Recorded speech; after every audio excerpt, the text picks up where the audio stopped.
What's up, people? It is your boy Mo and your guy Jordz here. It's never a foul. It's another episode of the Tottenham Hotspur show that we not only talk about Tottenham, of course, we not only talk about Spurs, we talk about everything else. But it's just a panel of Spurs people that they're just gonna chit chat to each other, and then we're gonna see how it's going. I'm here with my brother Jordz. How are you, my friend, today? It's another week, like you said, another week, another pod. Happy to be back and happy to be here. I hope everyone who's here, everyone who's joined us, they're going to enjoy a good show. We had a very good game on the weekend, so a lot to talk about, but yeah, I'm looking forward to it. Abi, you know what time it is? It is the first, it's what? It is into time.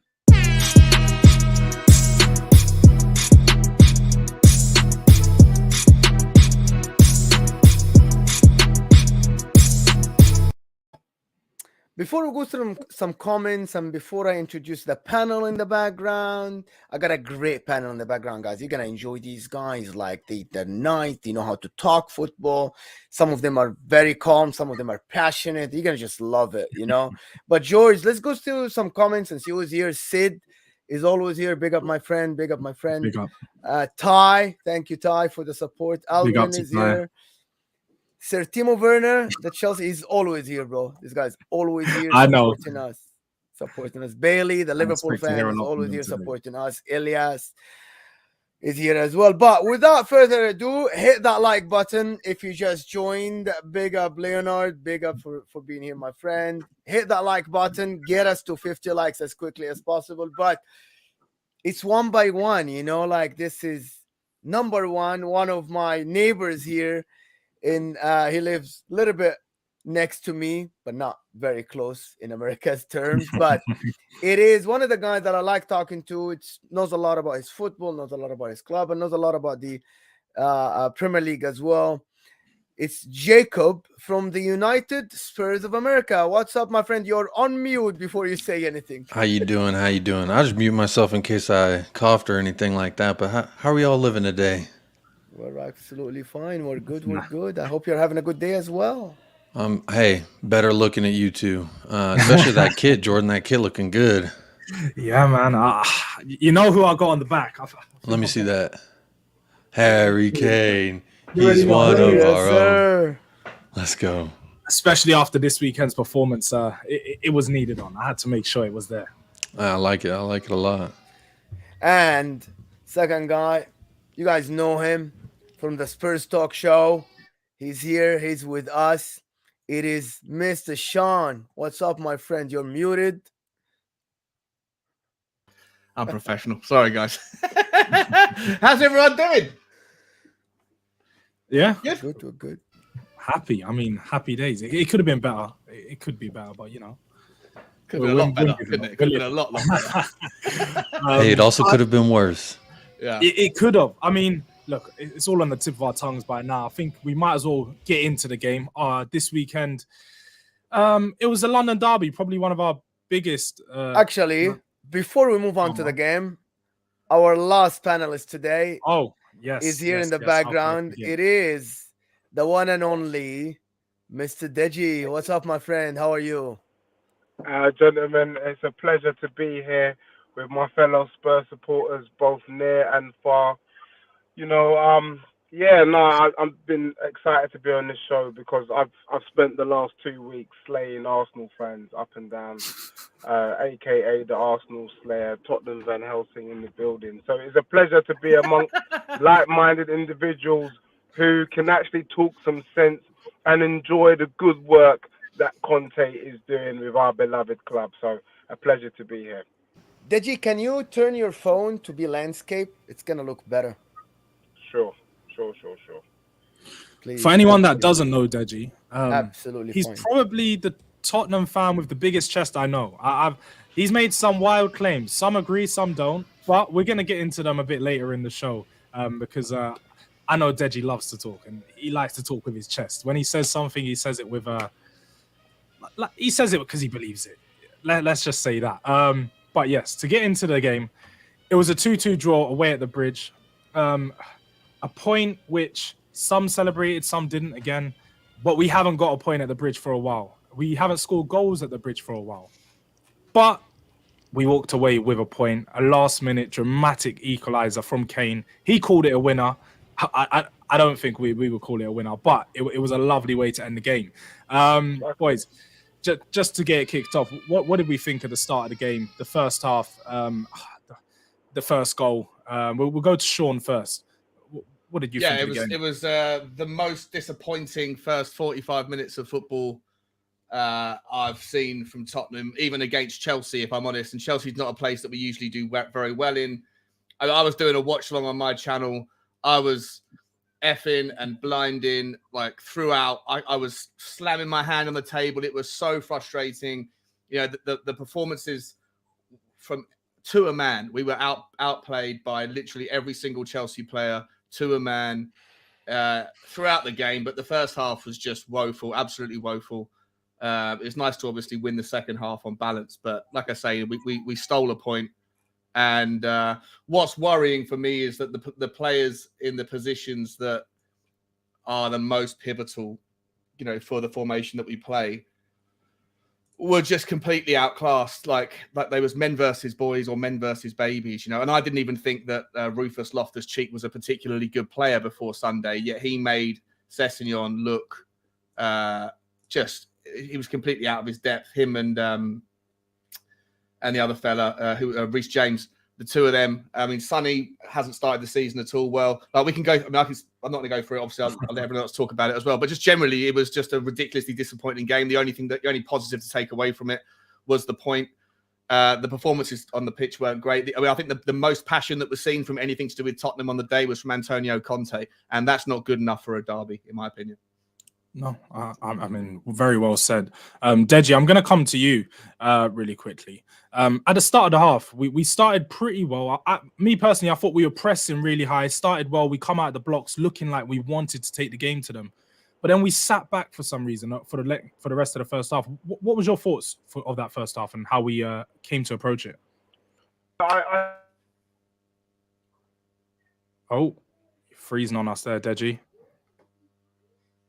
Completely gone. Yeah, Deji, we can hear you. You're muted, bro. You're muted, and you're. He's back now. Can you hear me now? Yeah, you're back. You can't. Can you hear me now? Yep, you're back now. All right, brilliant. Sorry about that. I think the first thing as Spurs fans we got to accept is that we are not liked. We are really not liked, especially by a lot of these London clubs. West Ham seem to find extra energy when they play Spurs, and it's the same thing with Chelsea. Chelsea find energy for Spurs that they don't even display against Arsenal. I had Arsenal fans telling me they've easily beat Chelsea. Yeah, that's because Chelsea are not in the same frame of mind, the same mindset that they have with Spurs. I think given the sort of passion, the motivation, the desire, the battle that Chelsea wanted to win, I think we've got to put some respect on our team's name. Yes, we didn't play well. I think we were expecting more because of the result we had against Southampton. But, you know, I thought the boys dug in. And sometimes when you're not playing well and you're having a bad day at the office, the only thing you can do is to hang in there. And that's what the boys did. The boys hung in and they were able to get a draw. On another day, we lose that game 4 or 5-0. Let's just be real. And for me, I'm trying to look at the game in a more positive light. Yes, I would have liked to have seen Spurs dominate the game. Yes, I would have liked to have seen more open chances and reduce less chances for Chelsea. But Chelsea is a good team. People talked about the fact they're in transition, but the honest truth is the majority of those players were playing last season and they played pretty damn good football. So let's just be honest. But what I saw from us was a bit of Conte spirit coming into the team. And I guess, I know you asked me about the first half, but I have to go on about the game in itself. But I think when you look at the grand scheme of things and the fact that we were able to start without any new players on the pitch, I think it's a positive. And for me, I think Tottenham learned a lot from that game. And I look forward to when they come to our stadium, to be honest with you. You know, I think we'll do a lot more. Spurs will play better. Scrap. And Conte said it. We've closed the gap, and that's all we could ask for. Yeah, no, very well said. And on that, Jacob, for the first goal, I had so many questions. I don't know if it was me. I'm going to ask you. What did you think of the first goal and the corner routine and sort of the way that we set up? Because there was a big deal made on Twitter about us bringing in, what's it, Gianni? I don't know his actual name. It's Gianni Vusko. The set piece coach. Yeah. The set piece. A big deal about him coming in and fixing our defensive set piece, because we've had that problem plagued us for 2-3 years now. Oh, yeah. What did you think of the way that we set up for that and sort of throughout the game? It's kind of disappointing because, again, like you said, we bring in this new set piece coach. He's supposed to be the maestro. He's got the playlist of different things we can run. So for me, looking at it immediately was like, we should be better. We're still conceding on set pieces. If you look at all our goals so far this season, we've conceded against set pieces. It's just, except for the second one, obviously, against Chelsea. But when looking at that first goal, to me, it just looks like, this is why I'm not too worried, is because to me it just looks like a breakdown in communication. If you watch the replay back, you have Emerson Royale saying, hey, look, there's an unmarked man over there. And maybe half a second to a second and a half later, you have Heung-min Son saying, hey, there's a man over there unmarked.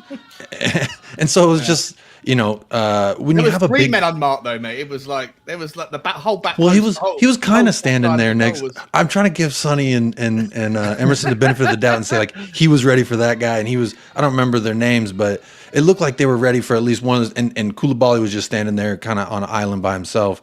When you have a big, thick body like Koulibaly, in my opinion, you got to get your big, thick bodies on him. You got to get Eric Dyer out there. You got to get Harry Kane, someone putting their big body on this man, because quite frankly, he hit a worldie of a ball. I mean, to hit it on the volley like that was impressive. He showed you why he's been so highly regarded, not just defensively, because I thought he did well in the second half defensively against us. But, man, it was just, that first goal just seems like a breakdown in communication. So I guess that's why I'm not too worried. I'm not too concerned at this moment about us continuing this trend of conceding on set pieces, because eventually we're going to get it right. Antonio Conte knows what was wrong and what went wrong. So either he's got to start smacking some cheeks, or he's got to get that coach in line to tell the boys what's what, because that communication, it was just clear communication breakdown. I mean, even if you look at the second goal, it was still, to me, a breakdown in communication. We overloaded on 7 people on the right side. Ben Davies, Antonio Conte can work magic and make Ben Davies an average player, okay? But no matter how good he makes Ben Davies, he'll never be able to cover 2 different people, especially one of them being Reece James. So that was just another breakdown in communication at a very unfortunate time during the game. And for me, that's why I'm not too worried. I'm feeling great. We stole a point from the Bridge. Man, last minute, come on. The game was atrocious. Don't get me wrong. I'm not trying to excuse the players by any means. That first half, kind of like our buddy who jumped off was saying, it's hard to kind of you want to just look beyond that first 45, because that was not fun.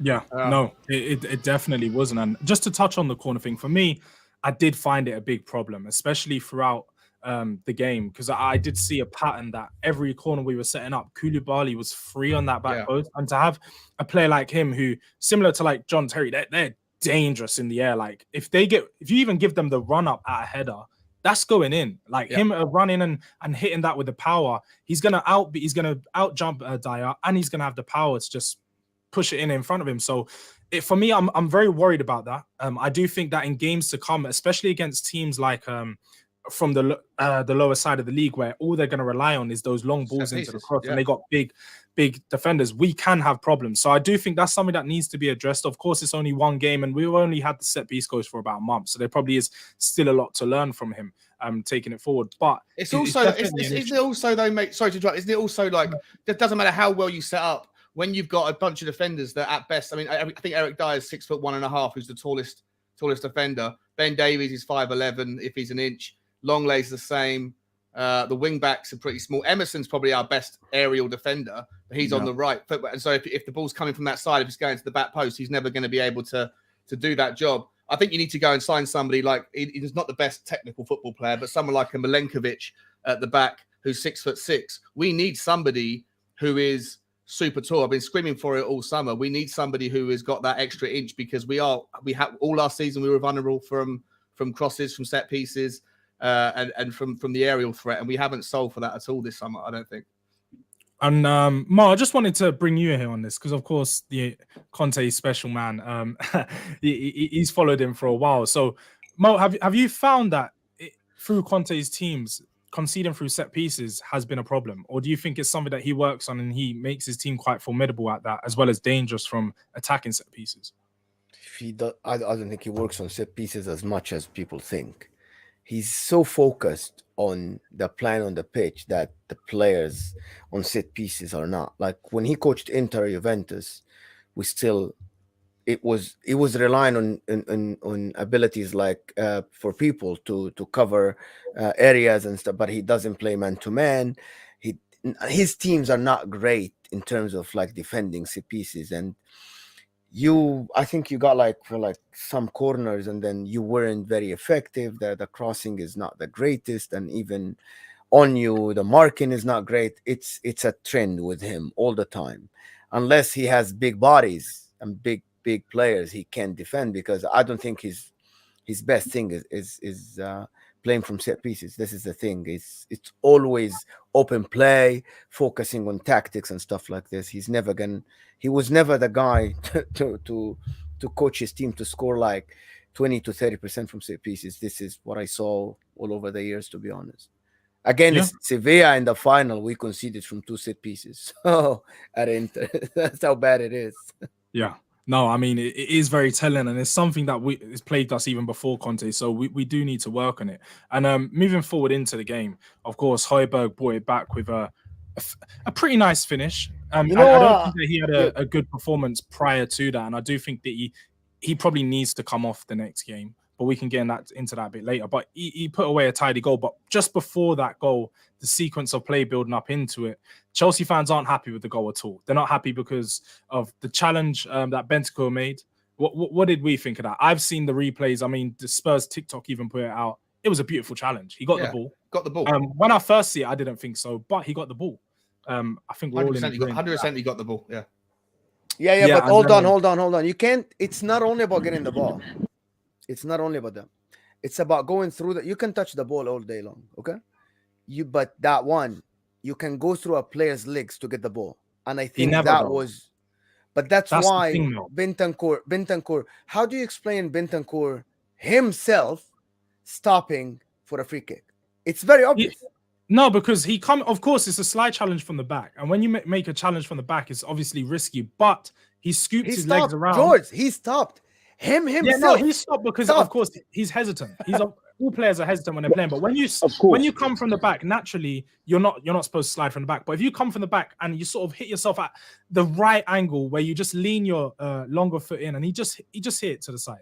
He didn't really get the man. He didn't get his legs. He got the ball, and then he followed through. So for me, I thought it was if he got the legs and got the man and then the ball at the same time, or it's because he got the ball and then the man he followed through. Plus the referee. The referees all season. It's only been 2 games, but in the 20 games, all the referees have clearly been given a mandate to allow the game to flow more.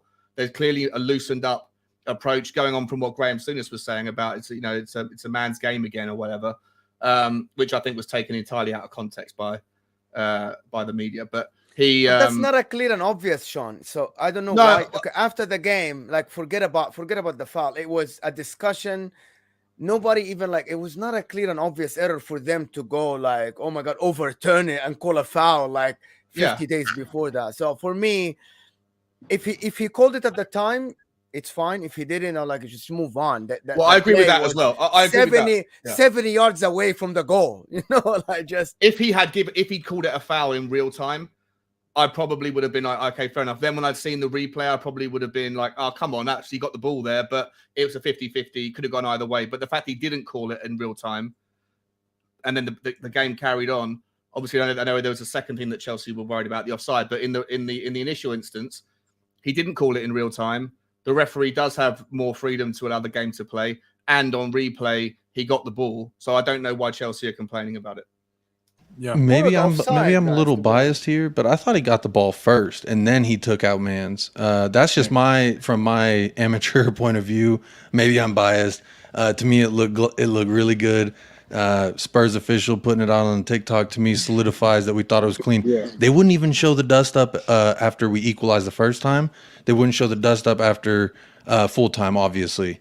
So if they're not willing to show that, there's someone saying, hey, this is okay to put out, or hey, this is not okay. So hey, if my club thinks it was a clean tackle and they want to promote it, then to me it was a clean tackle. And if people want to get upset, how many times Chelsea get those calls though? How many times in the years past does Chelsea get those 50-50 calls? I mean, look at last year. Harry Kane tickles Thiago Silva in the back and he falls down and we get a goal ruled out because of that. This man is a really large, world-class Brazilian defender, and he gets tickled in the back and falls down from Harry Kane. Harry Kane, I don't know. I don't think he's stronger than Thiago Silva. So for me, no love lost. I don't feel bad for them. They can cry. The tears, all it is fuel. It's fuel for me. It's fuel for Antonio Conte. Conte didn't like what he saw. He was pissed. Tuchel was even more pissed. That's why he wanted to hold on to Conte ever so softly and gently. To me, so I'm just not. I'm not too concerned. I'm pretty happy with the way things went.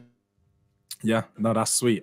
Just before we move on further, look, guys, there's 54 of you guys watching, and as Cass makes it very clear, guys, there's 54 of you watching. Just show us some support, show us some love. Let's get up to 50 likes. We're 2 likes away, just 2 likes.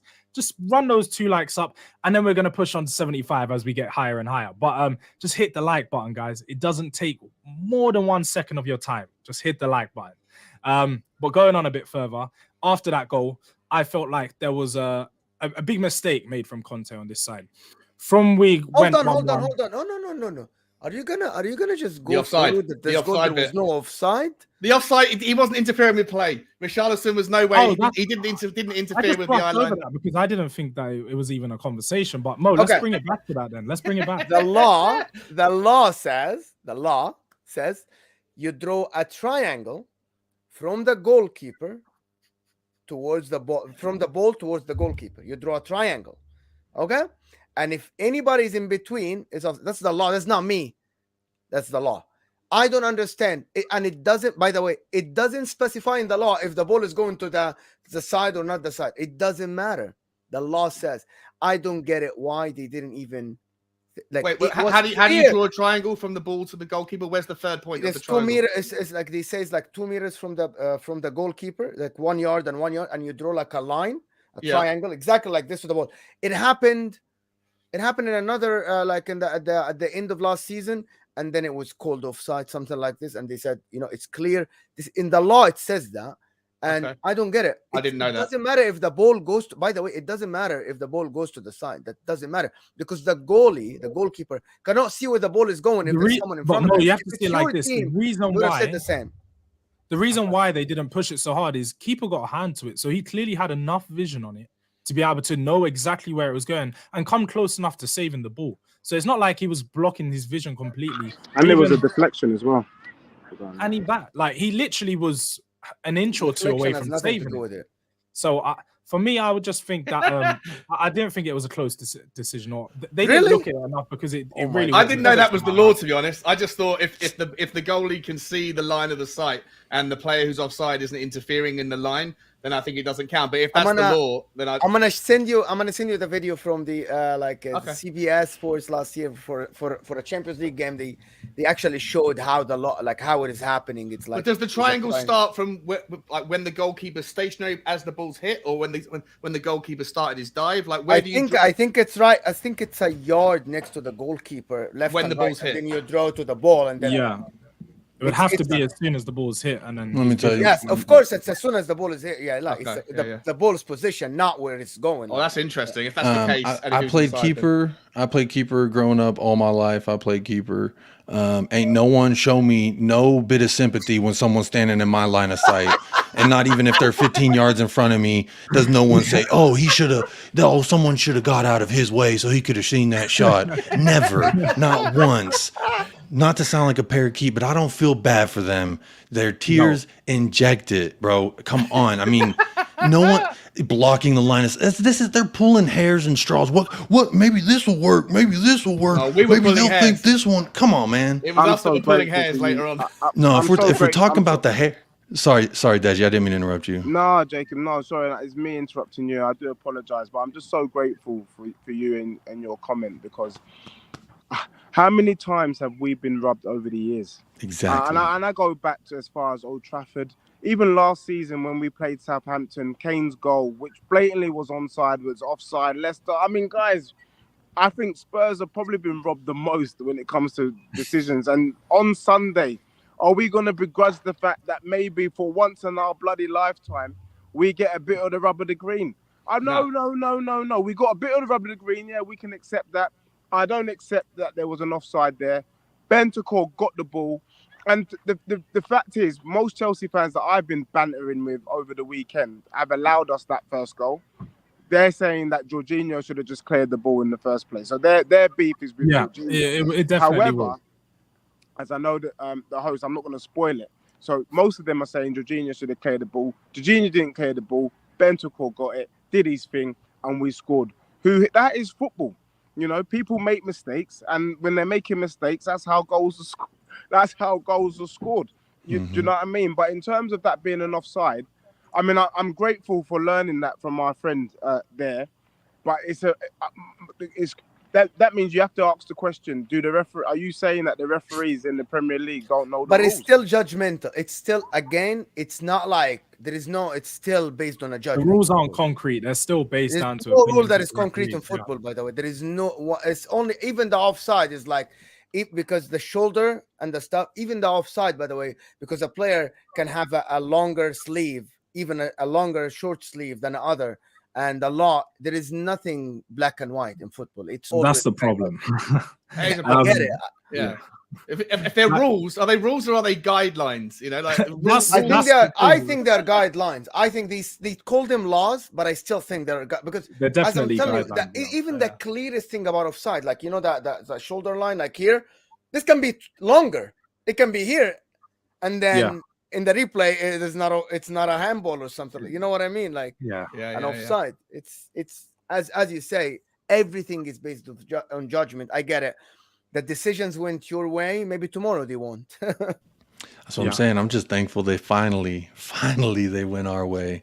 That whole blocking the keeper, though, I had a lot of fun with that, just because, you know what I mean? That just sounds so funny to me. Like, oh, you blocked the keeper's. How many times the keeper's vision get blocked in a match, and no one care unless you get scored on? I mean, Mendy's a world-class keeper. He could have got there. He almost did. So that's true. He's as big as the goal, for crying out loud.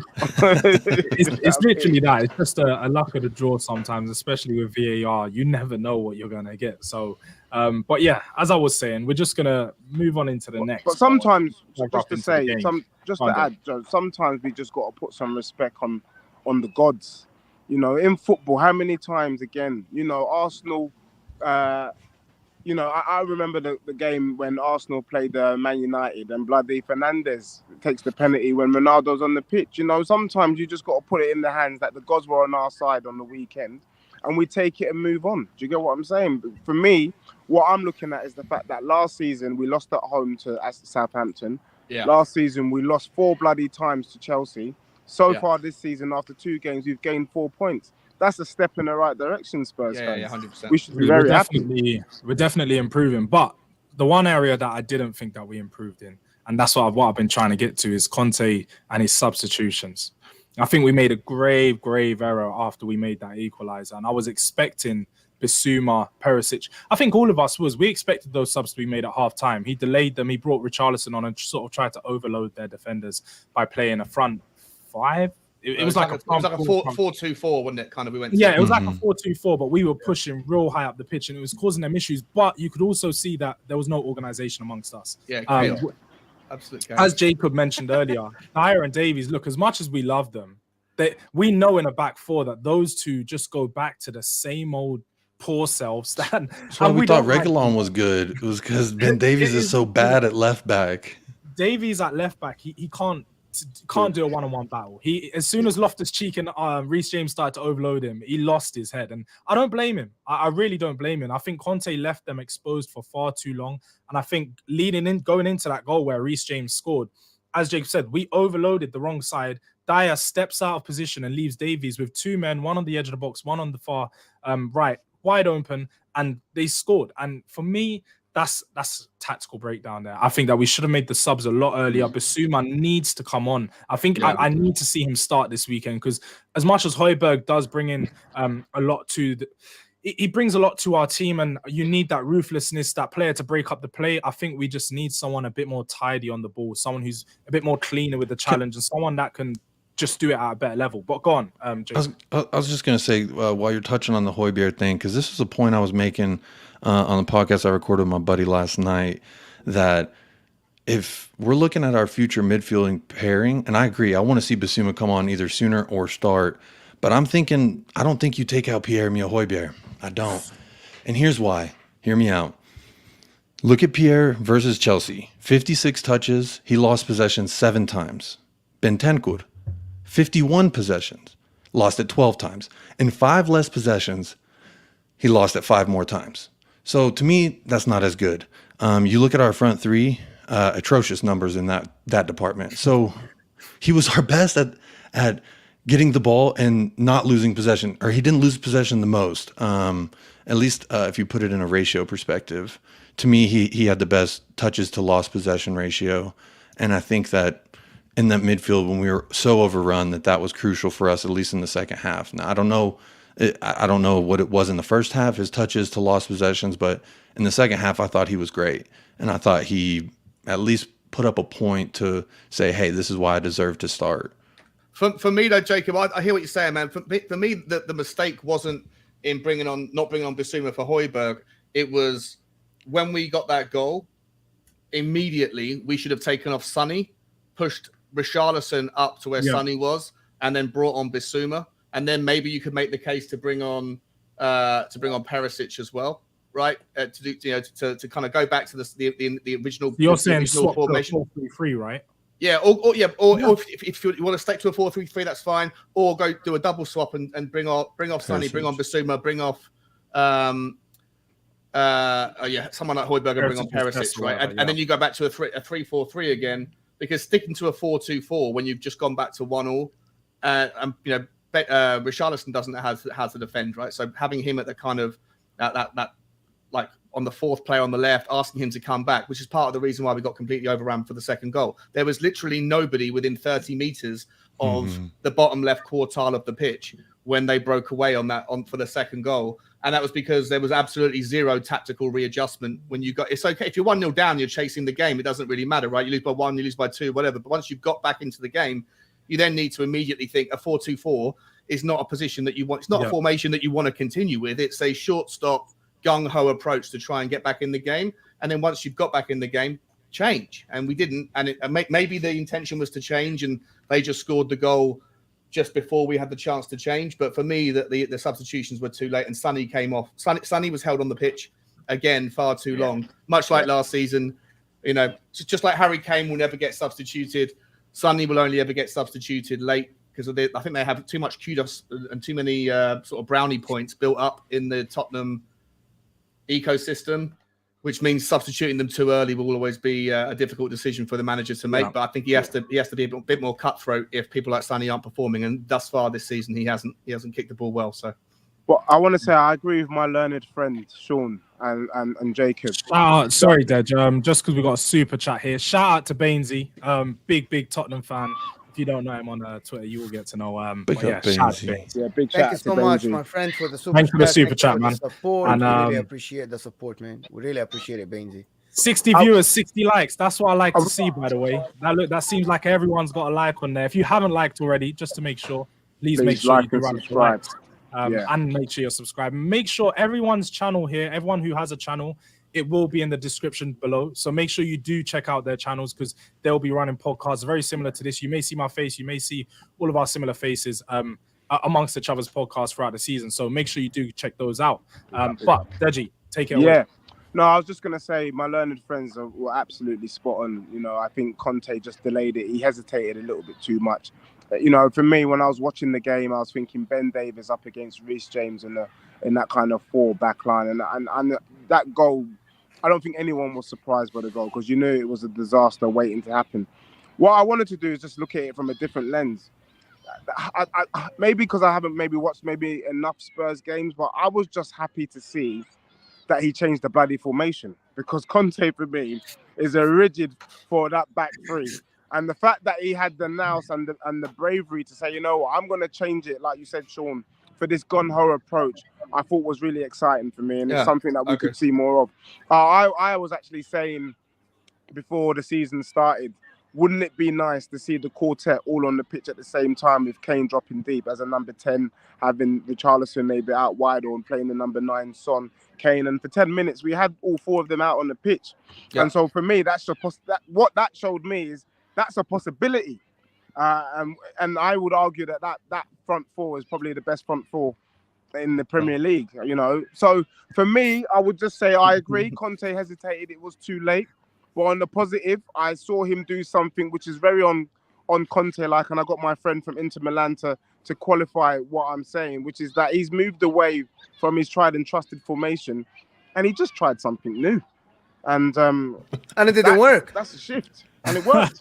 It worked for 5 minutes, and then it didn't work for 5. It didn't work. It didn't work. Let me give you an insight. There's 2 problems with Antonio Conte for the Spurs fans that haven't watched Conte for a while.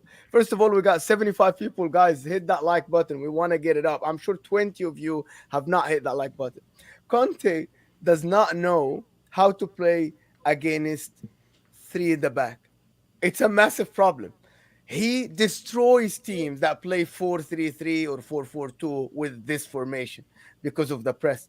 But any team that plays against him with 3-5-2 or 3-4-3, he doesn't know how to defend it. His players, and that's why you were dominated that first half, because the players didn't know where to press, where to go. They always had a free player, if you notice. Always Chelsea that first half. Always, all the time. And that's a big problem. The second problem is he doesn't know how to play back 4. Ben Davis, 3 times, he was by himself on 2 or 3 players because they don't know how to defend. Like, it was all over. It was, to be honest, it was somehow a desperate move from Antonio Conte to get the equalizer. And it happened. It happened. But then the change should have happened immediately. Because it was very obvious that the team was really exposed, especially from the left-hand side with the Sissy on left. It was very obvious. Loftus-Cheek went to the goal twice in 2 minutes. And then it was Reece James being free in 50 yards on that right side by himself. Yeah. That means they were not trained on this back 4. They had no idea where to stand because Sonny was in the middle of the field, not marking anybody, by the way. And that's the goal they scored, the second one. If you watch the Son was free by himself. And I'm like, okay, you have to be training on this before you do it on the field. Because it's not. This is a top team. You're playing Chelsea. I'm sorry, you're not playing a second. What's that other option? We usually go 3 at the back. What's the other one? 4. Yeah, we've done it before. No, I'll just throw it on, see what happens. Did you see it? I was watching the goal and I'm like, hold on. These players really had no idea where to stand on the pitch. It was very obvious because 3 times in a row, the same play, Chelsea did it. And they were just exposed. I'm like, okay, you really had no idea what to do here.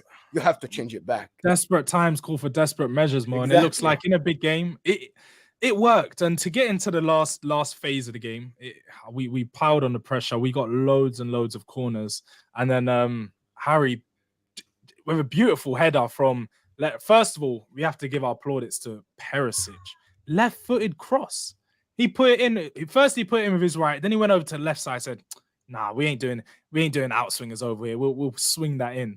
And it was a beauty. Because even if Kane didn't get to it, there was about 3 or 4 players. Lucas and Richarlison, lined up to put that in. So it was a beautiful ball in, great finish. But leading into it, the shithousery that we love. I think it's the one part of the game that makes all of us fall in love with Romero. That hair pull, man.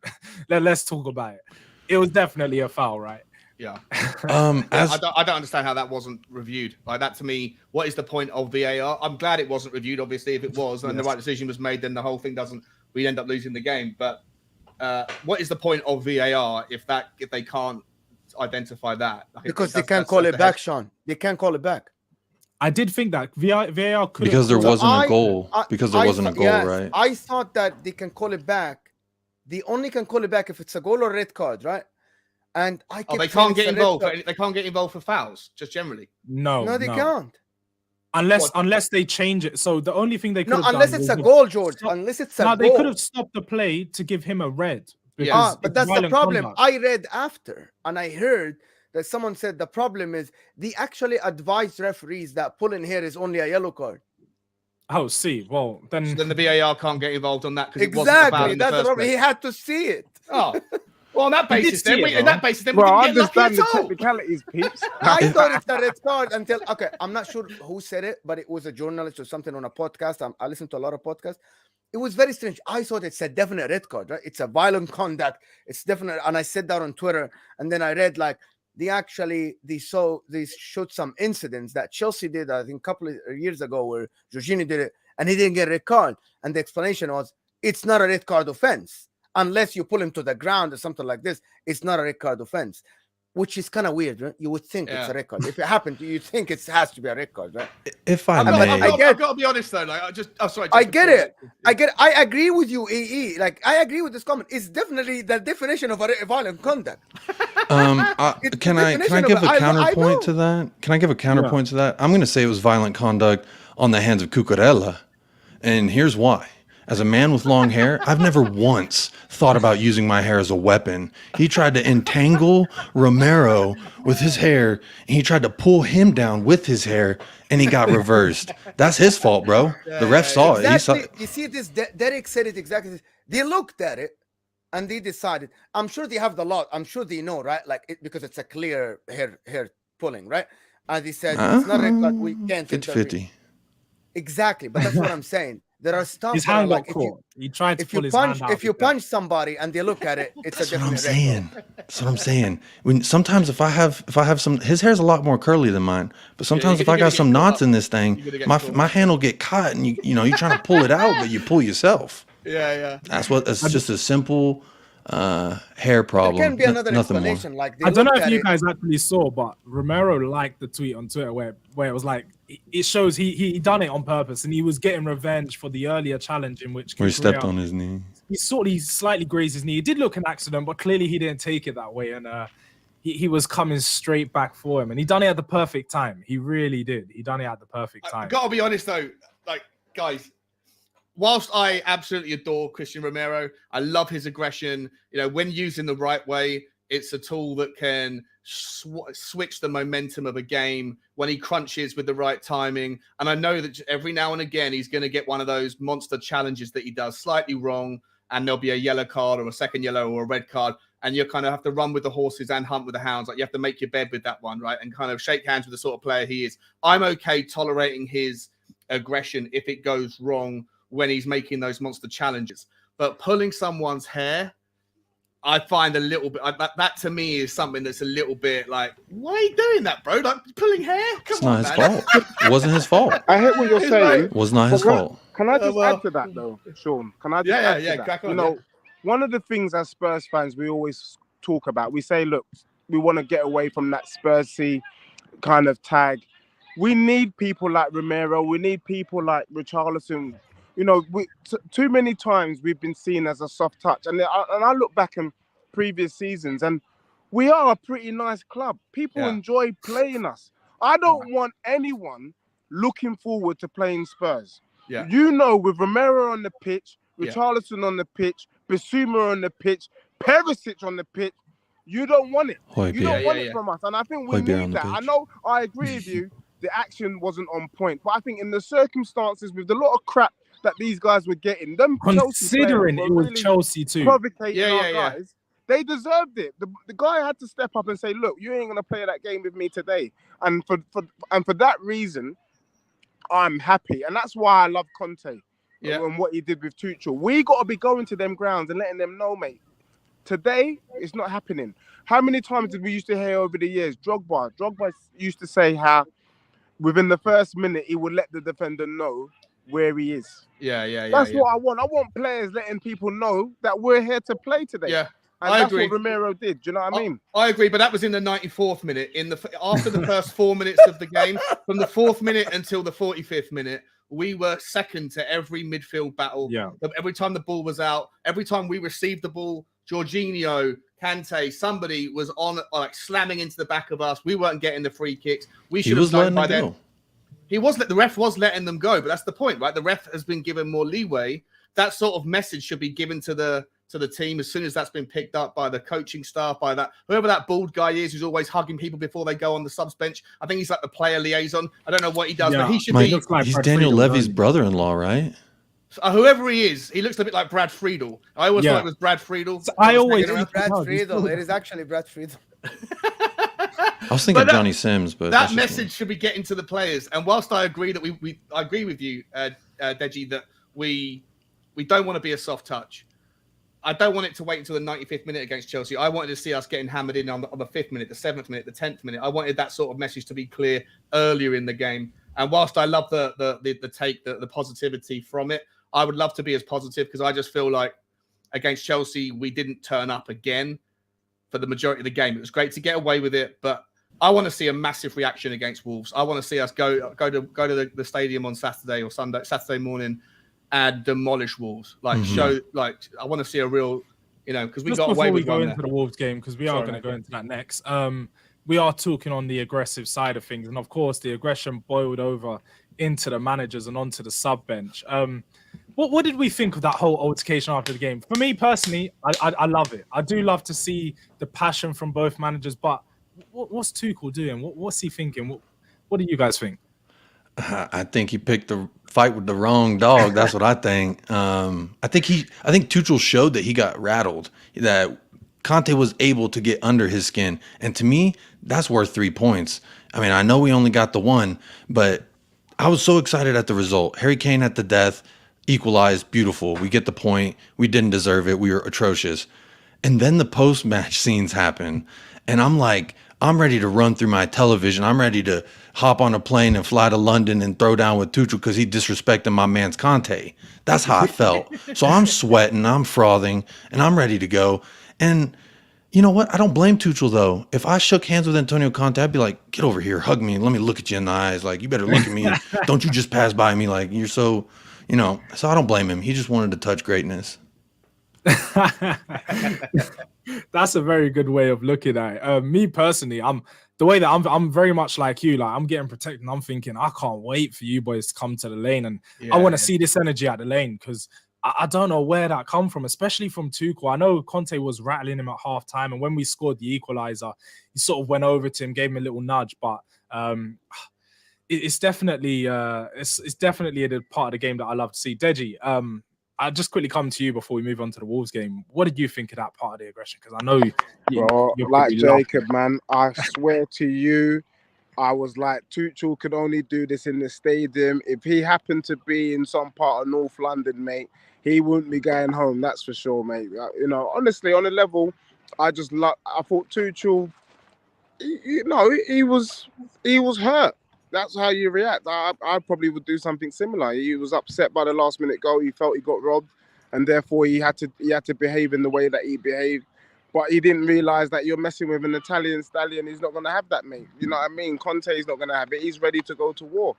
And for me, that's what I'm talking about. We need managers like that. We need a Conte. He's a fighter. And I feel like that's just been the missing link for the Spurs players over the years. That ability to just be dirty. Mourinho talks about it in All or Nothing. You know what I mean? Just get the dirty side of things. In Europe, we got done over by Leipzig. We got done over by Bayern Munich. Why? Because we were just too bloody nice. So for me, it was good to see. It was obviously great entertainment. And that's what makes the Premier League the best league in the world.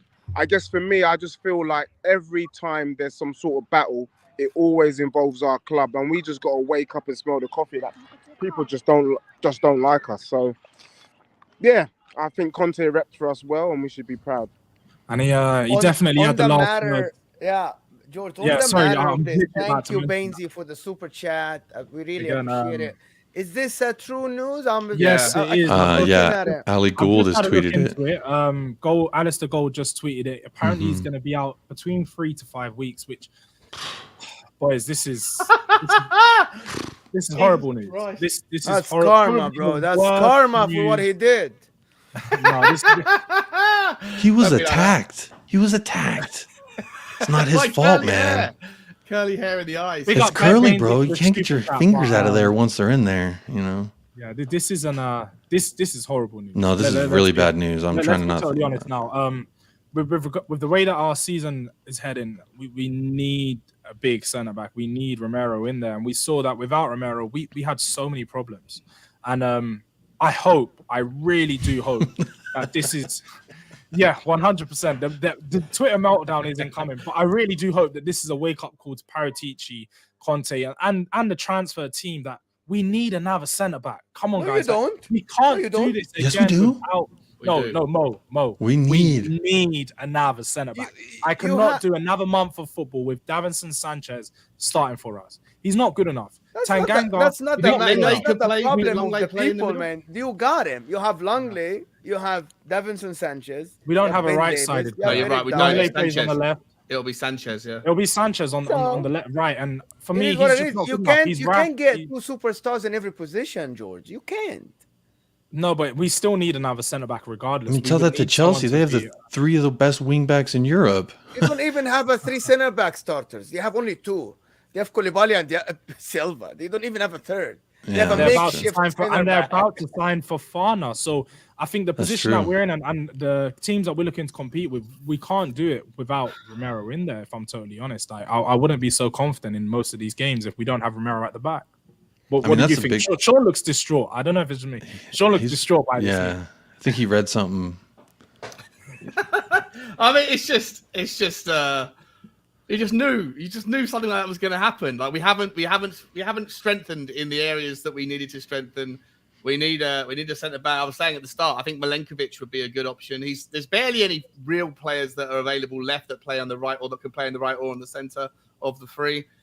And without Romero, I mean, look, Sanchez can come in and do a job. He did do a job last season. You know, I'm not going to take it away from him. He's one of those players that can come in for 2 or 3 game spells and focus. But the longer you have him playing, the more likely there is going to be a moment where he loses concentration and costs you a goal. And we've got the toughest first half of the season that we could have wanted. We play all of the top 5 with all of the top 6 apart from Liverpool. We play away from home before October. So the vast majority of them, West Ham, Man United, Arsenal, they might all fall under the banner of when we're going to have to play without Romero. It's not what we needed. It's really not what we needed. In defense of Davinson Sanchez, I understand the last 3 games, they were, not against the toughest of opponents. But if you look earlier in the season, if he don't hit that header in the stoppage time against Watford, we don't make Champions League.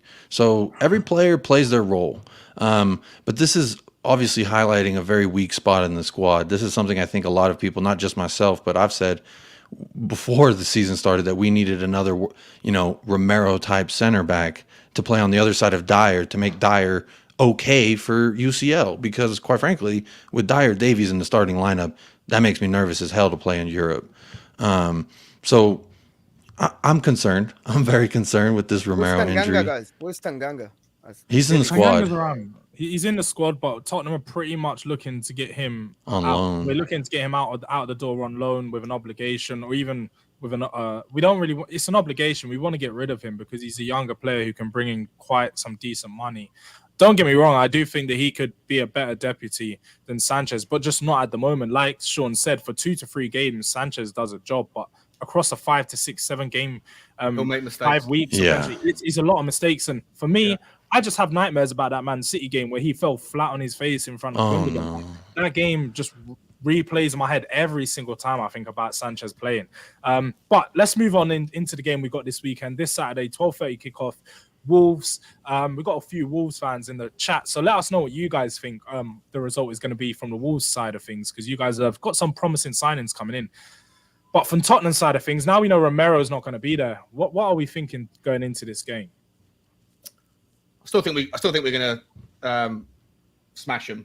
I just generally think that at home we're turning White Hart Lane into a bit of a fortress now, and I don't think we're going to have to. I mean, obviously we need a better result. This time last season we lost. I think we went 2-0 down with 2 mistakes from Lloris early on, and Wolves are a team that you couldn't, that are very difficult. Well, at least last season when they went ahead, they were very stubborn defensively and they didn't give away goals too easily. So that was the problem last season. But I think that we'll be able to we'll have enough about us to have a comfortable victory. But obviously, without Romero, it makes everything a little bit more nervy at the back. It might mean that you have less confidence in Højbjerg and Bissouma or whoever it is in the middle. They're not going to venture forward maybe as much because they haven't got that confidence that Romero's right behind them to clear up any dispossessions. You might see Emerson, if he is going to start. I don't know if he is. I don't know if he should after that performance against Chelsea. He was exposed. But if he does, I don't know if he's going to be as confident with the ball at his feet to go forward. If he's got Sanchez next to him, it's going to be a lot of disruption. Ultimately, I still think we should be able to do a job. And I want to see like a massive change of gear from what we saw against Chelsea. And I want to see Sonny and Kane start the season, or Sonny especially. I want to see him turn up and dominate against the Wolves' right side. So I do think they're vulnerable down the right, Wolves defensively. But I think we should be able to have enough. But I'm nervous now because of Romero's absence. It's gonna like unsettle the rest of the midfield around him. Yeah. No. Mo, do you want to go for it? I wanted to say, I want to thank Deji for coming on with us. I really appreciate you coming on, my friend. Thank you so much. I think he's just gonna leave us at this time. So thank you so much, Deji. We really appreciate you coming on, my friend. No, thank you. It's been a pleasure. Thanks, guys. Cheers, bro. I'll see you again next Nice week. to share the screen with you, buddy. Yeah, You're welcome on my channel anytime you're available. All right, see ya. That goes for the three of you guys as well. I wasn't just saying that to Deji. He's like, No, Deji, that's fine. you're Jacob, coming in. These guys are not. You want to jump in with your Wolves prediction, Jacob? What are you thinking towards the game? I would be bemoaned if I didn't stick to my trademark love for a specific player that wears the Wolves jersey. The number that he wears is 37. I've been a huge admirer of his. I think if he starts, he's going to give us real problems, especially given the fact that our back line is not cohesive. I think that number 7, Neto, I think he's a very good player as well. Moutinho is very good. They've got a good little squad. Bruno Lage knows what he's doing over there. I thought he came in his first season. He improved them. They weren't very impressive to me so far, these first 2 games. I thought last week they left a lot to be desired. They had some chances. I think their goalkeeper is really good as well. Jose Sa, he has a mistake or 2 in him, so we're going to have to really put some pressure on him. Because if you let that man get a few saves under his belt, he'll play confidently. So I think we really got to attack him early. And kind of like you were saying, Sean, we need to see a response out of Son and Kane. These are our best 2 players. If they're not clicking, how can we expect the team to be successful? We got lucky last week. Let's face it. I can sit here and make all the jokes I want, but we got lucky. 100%. This Wolves team is Sonny, mate, against Johnny Otto and Nathan Collins. Like, if Sonny can't have success against Johnny Otto, the thing is though, didn't he have one of his worst games last season against Wolves when Matt Kilman pretty much shut him up? The whole game, and that's my worry is that Son. I'm a big fan of Sonny, but he does have these games where he ghosts and he just offers nothing at all, and we can't afford to have that against Wolves. Like, we really can't. Like you're saying, Jake, I expected him to step up against Chelsea. He didn't.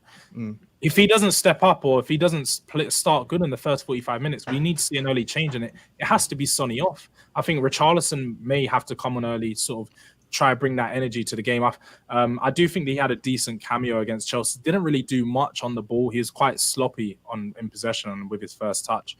But he's sort of his ability to press and his energy that he brings on the pitch is something that we've missed. It's very similar to what Arsenal have with Gabby Jesus, that it's a big bulk load of energy that he's bringing into that front line. And we need to be as bold as to drop Sonny, Jordz, and start with Richarlison. No, only because with Son, you know that he only needs 1 or 2 chances. So if we can get the game early, like we did similar times and a lot of times last season, is we go at teams, we get a nice early goal. It usually comes from a Sonny run and Kane playing it in from behind. So hopefully we can start off good the game. I do think that the game's going to be very telling in the first half because Wolves, they got the better of us both games last year. Even though we beat them, they generally did get the better of us. We didn't play well in either game. So they are going to be a dangerous team. And with their new signings, their midfield is very strong. So I think Bissouma just has to start in this game. I don't think we can take a risk with Bissouma not starting, as well as Perisic. I was happy for Sessegnon to play out against Chelsea. But as you see, he's still a bit immature. He still lacks confidence. And he's still just not good enough in the final third for us at times. So I think Perisic has to start, and we just need to start seeing that quality. If I may, guys, we need to hit the like. We need to hit 100 likes. Come on. I see no faces in the chat, guys. If you just dropped in, underneath that live chat on your phone, there is a like button that look like this. It's free. It's not going to cost you anything. Just hit it. Help us. And let's get to 100 likes, please, for this beautiful panel you see with us. I like that, Mo. If I may just come to the defense of my beloved Heung-min Daddy for a second. People want to jump on him immediately. I know he wasn't great in the first half. Where was Kane in the first half? Where was Kulusevski? These dudes were getting tackled out here by Reece James and playing American football on a Saturday. And, you know, I know he only got the one yellow card. Reece James should have been sent off. He tackled Sonny at least 3 times during that game. We've seen it happen. When you get physical with Sonny, he sometimes shells up into himself. And that's naturally to happen. But like you said, he only needs 1 or 2 chances to really turn that thing around. And once you get one of these, all that's going to happen is more of them going to keep coming. He's going to be sliding through, making everybody angry. So it's going to happen. In my opinion, you don't drop one of your best players. Arguably, some would argue he's your best player. At least top 2 players. You don't drop him. Even if he's having a rut of it. We see it with Hugo Lloris every season. He has a little downturn in his games, but then he turns it back up. If we start benching our best players when they have a little bit, to me, that doesn't show that the manager has confidence in the players, and the players will also not have confidence that, hey, you know, if I struggle a little bit, whether it may be personal on the field or tactically, that all of a sudden I'm just going to get the boot, even if I've done years and years of service. Now, I'm not saying we need to reward loyalty or nothing like that with the likes of Ben Davies, Eric Dyer, etc. We need to upgrade those positions. But my sheer argument is Heung-min Son is world class. Yeah. You don't bench world class at the halftime. Jacob, the problem is Antonio Conte likes to play 3-5-2, and he likes to have control of the midfield with 3 midfielders. And Kulusevski, he hasn't done that at Tottenham at all, though, Mo. Because he didn't have the personnel, George. He didn't have the second striker. Haven't you noticed? Now you do. But even with our transfer targets, if he wanted to play 3-5-2 so bad, we would have gone out there and got 2 strong central midfielders. Like we've got Bissouma, we would have got another one to help bolster that, like a Milinkovic-Savic. Yeah, but Kulusevski can play that. Play in the 3-5-2. The problem is the second striker, George. Yep. You don't have that. Sonny can play striker as well as but Sonny is so good that he's undroppable. That's the problem. You know, like when you have one of the best wingers in the world, you actually switch your formation to accommodate that guy because he's so good. Yeah. No, of course. I definitely can't disagree with that. Before we round out on the show, we do always like to bring this away from Spurs. Well, we bring it away from Spurs, but we keep it Spurs the same way. But the last thing I did want to touch on is Liverpool.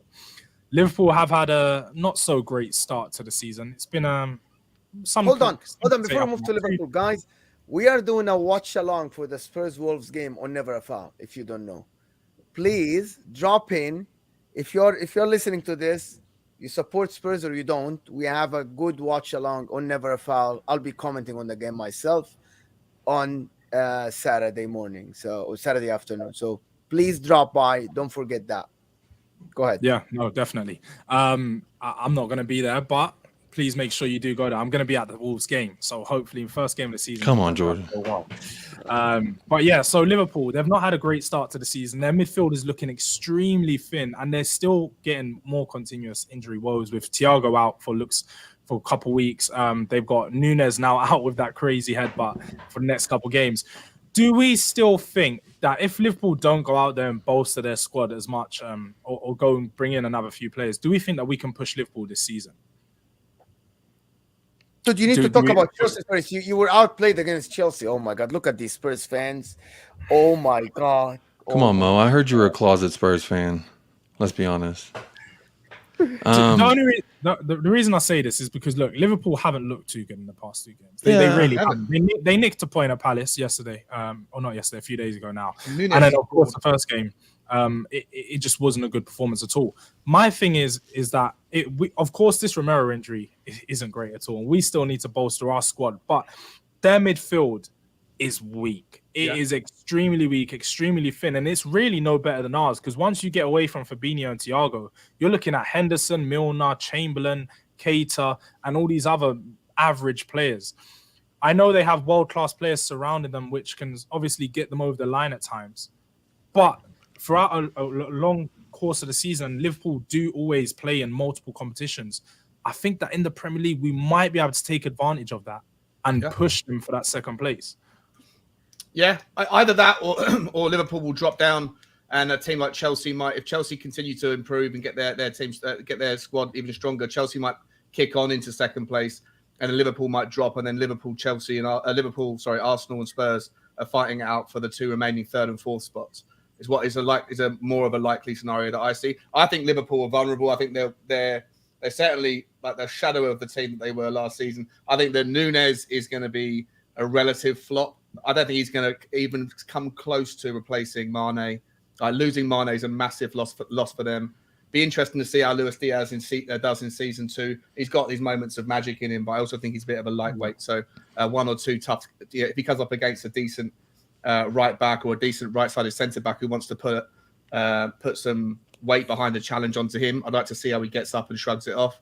I don't think Liverpool obviously they're still a very strong team. I'm not trying to say that they're not, but they are. If they were a 9 out of 10 last season, I think they're a 7 out of 10 at best. They've dropped to like 20%, and they're definitely there for the taking. I think that's a good point you made, that the Mane thing is going to be a little bit more of a hit than I think that they expected. To me, if I'm being honest, even from a Spurs perspective, I still think they're a favorite for that second spot. They're a club. They will spend if they need to. They've got Jurgen Klopp. They've got quality. Jota, when he comes back, he could arguably start for 18 of the Premier League teams. He's a quality guy to come off the bench. Luis Diaz basically resurrected them, got him a point versus Palace. He's got quality. There's always going to be the debate, right? Luis Diaz versus Kulusevski. I think that's a constant thing. For me, I think this just means Kulu. I need to see something outside the box. I need to see you juke a couple people and go outside the box off your left foot. Just mirror what Diaz did. Just show everyone that you still got that quality, and then let the numbers speak for themselves. But when it comes to if Liverpool are, going to drop off, or if we could barely struggle with Chelsea, and I've been predicting for Chelsea to give us that third spot and them drop to 4. But if they improve, if they bring in a striker, you see how many crosses into the box they had. I mean, I heard something like if you had a Ronaldo there for them, he's putting 9 of those away, and they had about 20 of them. So it's like if they can get their shit together, then I think that they'll be all right, and we'll still be challenging for that third spot. I think second is. I think this definitely takes the conversation away from who's the Premier League champions going to be for sure. That's because easy. City 25-point gap. Yeah, and they haven't missed a step. Holland looks great, and you've got a guy like Julian Alvarez who can come off the bench too. I mean, City's got a complete squad. I'm glad they didn't get Cucurella. I mean, I know that they wanted him for that Zinchenko replacement, but Liverpool, I still think are going to be a very strong team. They'll turn it around before we know it. We'll be woeing the day that we have to play them home or away.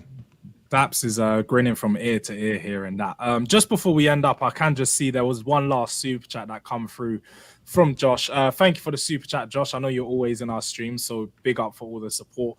The SMS and Ruslan links. So I have seen these. The SMS links I don't think are as concrete, if I'm totally honest. He's too expensive. He's too expensive. It's not even too expensive, because I'm hearing they're quoting 50 to 60 million for him. So it's not a price that we can't pay or can't afford. I think it's more that Tottenham just aren't going to go in for him, because although it's a position I think we need, I don't think it's a position where we're focusing on strengthening with that amount of money. Because although I think, for me personally, I think he completes our window. You bring in a player like SMS, he can play versatile in the 8, in the 10. And although we might have too many midfielders, but he's going to be your best one. He's going to be the best one. That's my point. So he's going to come in and completely change our midfield and take it to a whole new level. I'd be more than happy to just bring him in and then our window be finished. Well, no other centre back. If I could get SMS, I'd take SMS, and that's it. Honestly. Yeah, but you just said centre back is more of a priority, right? I think centre back's the priority for us. Yeah, and I thought that before the Romero news. Yeah. Now I think it's massive in priority. And then you can't listen. You get a centre back. You can't compete with Davies as a starting left centre back. It's not gonna happen. Even under Antonio Conte, he's not good enough. Longley might be able to replace him when he's fit, but again, is he a proven? Longley, his career hit a slump in the last 2 years, and that's again. We've got to see. I think for that one, you've got to wait and see. Exactly, but if you get, but that's what I'm saying. Imagine a 50 million on a centre back today. Yeah, but who's available? Who's available? Carl Torres is like 5'9". Maybe for there's just not that many good ones out there. And just on the 60 for Bastoni. Just on the other player, Ruslan Malinovsky. I wanted to come to you more on this again. This way. What do you think of him as a player? I can't say I've watched him much. I've only seen sort of his compilations and so on. He looks like a tidy winger who can provide goals. The best compilation in the world. Like if you watch compilation, it's a banger after a banger because the left. Of course, I have seen it. His compilations look crazy. But... Yes, it looks like you're getting the best left-footed player in the history, right?